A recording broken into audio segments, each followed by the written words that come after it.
On the night of April 25, 2026, the Washington Hilton served as a temporary nexus of global power.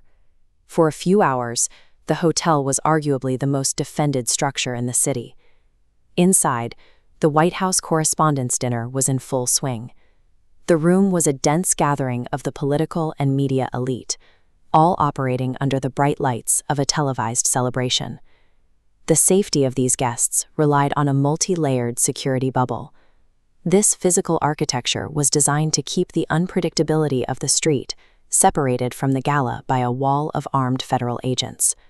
With a network of magnetometers, advanced biometric checkpoints, and plainclothes officers filtering every entrance, the baseline assumption was that no unauthorized person could possibly reach the ballroom floor.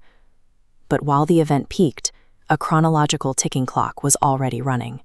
An unseen armed threat was navigating the perimeter, bypassing the outer layers, and moving toward the final checkpoint. The ultimate target sat at the very center of the room. Donald Trump was the focal point of the gathering, and for the advancing shadow, he was the primary anchor of the threat. A failure here would mean more than physical danger.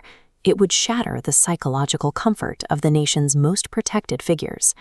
At 8:36 p.m., the intruder, Cole Thomas Allen, breached the final layer. The illusion of the bubble evaporated. This diagram shows the spatial geometry of the breach.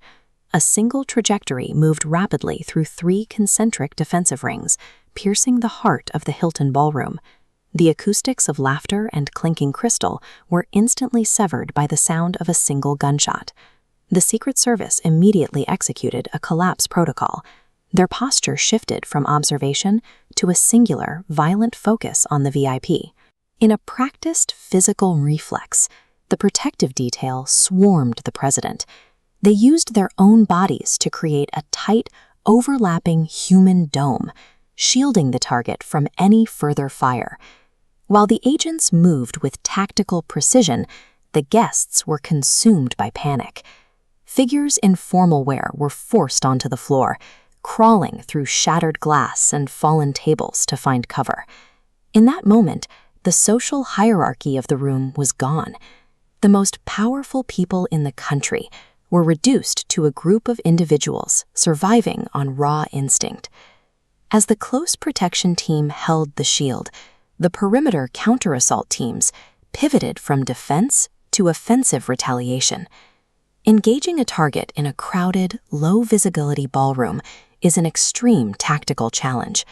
Every shot fired by these teams had to be calculated to neutralize the threat without hitting the civilians caught in the crossfire. Within seconds, the tactical teams located and neutralized Cole Thomas Allen, ending the threat before a second shot could find its mark. With the shooter down, the president was immediately evacuated from the building, effectively crushing the goal of the conspiracy. The event proved that the catastrophe was prevented not by the expensive perimeter itself, but by the reactionary violence and speed of the teams on the ground.